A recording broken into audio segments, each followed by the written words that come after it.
Nutri persona থেকে আমি শ্রাবন্তী পাই। আজকে এই সপ্তাহটা পুরো ন্যাশনাল নিউট্রিশন উইক হিসেবে সেলিব্রেশন হয়। 1st to 7 September national nutrition week হিসেবে সেলিব্রেশন হয়। তো এই 7 দিনে আমরা 7টা টিপস কিন্তু নিউট্রি পার্সোনার কাছ থেকে পাবো। তো এই 7টা টিপসের মধ্যে আজকের ফার্স্ট ডে টিপস যেটা হলো সেটা হচ্ছে কুকিং অয়েল। কুকিং অয়েলটা আমরা কিন্তু সবাই ইউজ করি, সচরাচর আমরা মোটামুটি মাস্টার্ড অয়েলই সবার বাড়িতে ইউজ করি, কিন্তু মাস্টার্ড অয়েলটাকে কিভাবে ইউজ করলে এবং কি প্রপোর্শনে ইউজ করলে আমাদের হেলথের জন্য আরো ভালো হবে সেটাই আজকে আপনাদেরকে বলবো।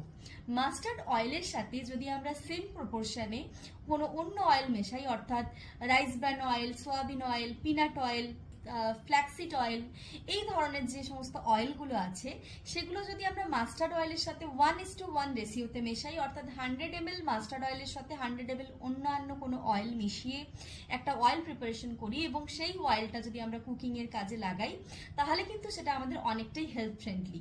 কিন্তু তাই বলে আমরা এই তেলটা দিয়ে কখনোই ফ্রাইড আইটেম খাবো না, কিন্তু এই তেলটা দিয়ে আমরা যে কোনো ধরনের, এই অয়েলটা আমরা যে কোনো ধরনের ভেজিটেবল কারি বা ফিশ কারি, চিকেন কারি বা যে কোনো ধরনের যেই রান্নাগুলোতে আমাদের কুকিংয়ে হচ্ছে অয়েল লাগে, অর্থাৎ অয়েল দরকার থাকে, সেই রান্নাগুলোতে কিন্তু আমরা এই প্রপোর্শনের রেশিওতে অয়েলটাকে মেজার করে মিশিয়ে নেব এবং সেই অয়েলটা কিন্তু আমরা সব রান্নার মধ্যে ইউজ করব। এই অয়েলটা কিন্তু আমাদের ভীষণ হার্ট ফ্রেন্ডলি এবং গাট ফ্রেন্ডলি। তো আমরা এই প্রপোর্শনে যদি অয়েলটা মিশিয়ে খাই তাহলে কিন্তু আমাদের ভীষণ ভালো হবে। তো এটা আমরা মোটামুটি জানি না অনেকেই, তো সেই জন্যে আপনারা আজকে থেকেই অবশ্যই এই অয়েলটাকে এইভাবে মিশিয়ে আপনারা রান্না করুন, যেটা আপনাদের হার্টের জন্য ভালো হবে, হার্ট হেলথের জন্য ভীষণ ভালো হবে। তো এখন কিন্তু বাজারে অনেকই দেখেছি আমি, অনেক ধরনের অয়েল ইমামি বা অন্যান্য কোম্পানি বার করেছে মিক্সড অয়েল। সেই মিক্সড অয়েলের দিকে যাবেন না, তার সঙ্গে পাম অয়েলও মেশানো থাকতে পারে, বিভিন্ন কোম্পানির যে সমস্ত অয়েলগুলো বেরিয়েছে।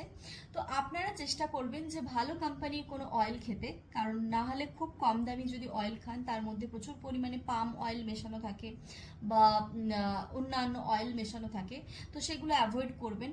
অয়েল কিন্তু আপনারা একটু ভালো ব্র্যান্ডেড কোনো কোম্পানিরই কিনে খাবেন, যেটা আপনাদের হার্টের জন্য বা আপনাদের হেলথের জন্য খুব ভালো, এবং যেভাবে বললাম সেই রেশিওতে এবং প্রপোর্শনে মিশিয়ে খাবেন, যেটা আপনাদের হেলথের পক্ষে খুব ভালো।